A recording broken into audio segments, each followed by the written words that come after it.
அன்புள்ளம் கொண்ட துளாராசி அன்பர்களே, துளாராசின்றது இந்த காலபுருஷ தத்துவத்தில் 7வது வீடாக இருக்கு. இந்த ராசிக்கு அதிபதி சுக்கிரன். இந்த ராசியில் இருக்கக்கூடிய நட்சத்திரங்கள் சித்திரை 3-4 பாதங்கள், சுவாதி நட்சத்திரம், விசாக நட்சத்திரம் 1-2-3 பாதங்கள். இதெல்லாம் இந்த ராசியில் இருக்கு.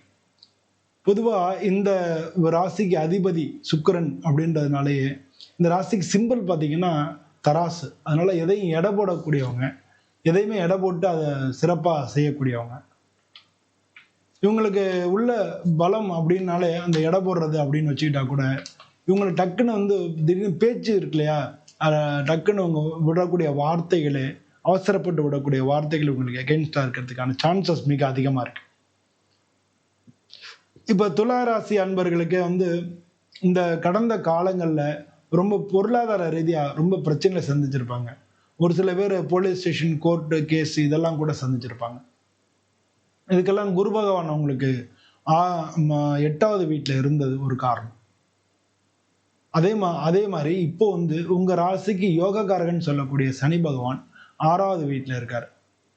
இப்போ 6வது வீடுன்றது நம்ம எதிர்ப்புகளையும் தடைகளையும் நமக்கு ஏற்படுத்தும். ருணரோக ஸ்தானம் அப்படின்னு பேரு.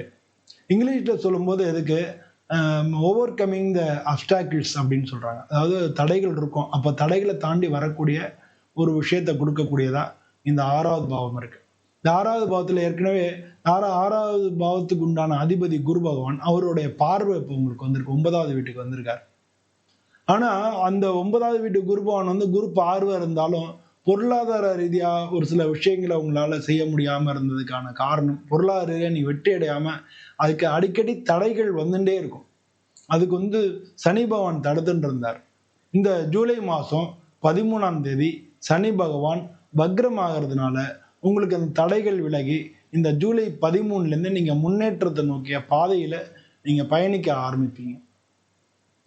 ரொம்ப காலமா ராகு கேது அது மாதிரி கிட்டத்தட்ட 20-21 ஆமா கிட்டத்தட்ட 2-3 வருஷமா நல்லா இருக்காம இருக்கும், திரும்ப இறங்கிடும், திரும்ப நல்லா இருக்காம இருக்கு, அப்படி ஒரு அமர்வு திரும்ப கீழே விழுந்துடும். இப்படி ஒரு சுச்சுவேஷன் நீங்க பார்த்துன்னு வந்திருந்தீங்க.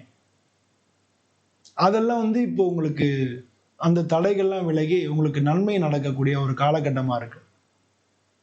உங்களுக்கு 2ஆம் இடத்துக்கும் 7ஆம் இடத்துக்கும் அதிபதி செவ்வாய் வேற உங்களுக்கு 12வது வீட்டுக்கு வரார். அதனால முதலீடுகள் ஏற்படுறதுக்கான வாய்ப்புகளும் நிறைய இருக்கு. நிறைய பேர் இந்த காலகட்டத்தில் இடம், நிலம், வீடு, வாகனங்கள் இதெல்லாம் வாங்குறது, குடும்பத்துல ஒரு சில விஷயங்கள் பிரச்சனைகளை ஏற்படுத்துறது, இதெல்லாமும் செவ்வாய்னால நடக்கும். வாக்குவாதங்களை நீங்க ரொம்ப பியூட்டிஃபுல்லா ஹேண்டில் பண்ணணும். அப்போ கண்டிப்பா இந்த காலகட்டங்களை ஈஸியா நம்ம தள்ளிடலாம். பொருளாதார ரீதியா உங்களுக்கு நல்லா இருக்கக்கூடிய காலகட்டம். ஏன்னா இந்த மாச கடைசியில தான் செவ்வாய் 12ஆம் இடத்துக்கு வராரு. 12ஆம் இடத்துக்கு வராருனால பொருளாதாரம் வராதுன்னு அப்படின்னு இல்லை. எவ்வளவு வருதோ அவ்வளவுக்கும் செலவுகள் காத்துட்டே இருக்கும். அதை நீங்க புரிஞ்சுக்கணும். வருமானமும் இருக்கும், வருமானத்துக்கு தகுந்த செலவினங்களும் இருக்கும். அது ஏற்படக்கூடிய காலகட்டமா இருக்கு. ஆனாலும் செவ்வாய் குறைந்த நாட்களே இருக்கும், உடனே அது அடுத்த பயிற்சி ஆயிடும். அதனால அதை பத்தி நம்ம பெருசா கவலைப்பட வேண்டிய அவசியம் இல்லை. உங்களுக்கு உங்க ராசியாதிபதி 8வது வீட்டுல இருக்காரு, அவரு 9வது வீட்டுக்கு குருவோட சேர்ந்து வர்றது உங்களுக்கு ஒரு யோகத்தை கொடுக்கும். சுக்கிரனும் குருவும் சேர்றதுனால உங்களுக்கு ஒரு விதமான யோக பலன்கள் கிடைக்கிறதுக்கு காத்துக்கிட்டு இருக்கு. இதெல்லாம் இந்த மாச கடைசியில இருந்தே உங்களுக்கு நடக்கும். அதான் இந்த மாசம் 13ஆம் தேதிக்கு மேல நீங்க முன்னேற்றமான பாதையில அடி எடுத்து வைக்க ஆரம்பிப்பீங்க. உங்களுக்கு 9வது வீட்டுக்கும் 12ஆம் வீட்டுக்கும் அதிபதி புதன் அவர் வக்ரமாகிறார். அவர் உங்களுக்கு தொழில் ஸ்தானத்துல வக்ரமாகிறார். அதனால தொழில் ரீதியா புதன் அங்க வக்ரமாறதுனால தொழில் ரீதியா அதுவும் பாதிப்பு இருக்கானா இல்லை அப்படின்னு தான் சொல்லணும். ஏன்னா அந்த வீட்டுல புதனுக்கும் சந்திரனுக்கும் புதனுக்கும் ஒத்து வரும், ஆனா புதனுக்கும் சந்திரனுக்கும் ஒத்து வராது. அப்படிப்பட்ட புதன் அந்த வீட்டுல இருக்காரு. அவர் வக்ரம் ஆறது உங்களுக்கு இன்னும் பாசிட்டிவா தான் இருக்கும். தொழில் ரீதியா புது முயற்சிகள் உங்களுக்கு நடக்கிறதுக்கு உண்டான காலகட்டங்கள் அரும்பி வருது அப்படின்னு நம்ம நினைச்சுக்கணும். ஸோ இந்த காலகட்டத்தில் தொழில் ரீதியா நீங்க முன்னேற்றங்களை முன்னெடுப்பீங்க. அதனால எப்படி பார்த்தாலுமே இந்த மாதம் 13ஆம் தேதியிலேருந்து முன்னேற்றத்தை நோக்கிய பாதையில உங்க வாழ்க்கை அமையும். ஸோ அது மாதிரியே நீங்க பண்ணிட்டு வந்தீங்கனாலே இந்த மாசத்துல உங்களுக்கு எல்லா விதமே நல்லா இருக்கும்.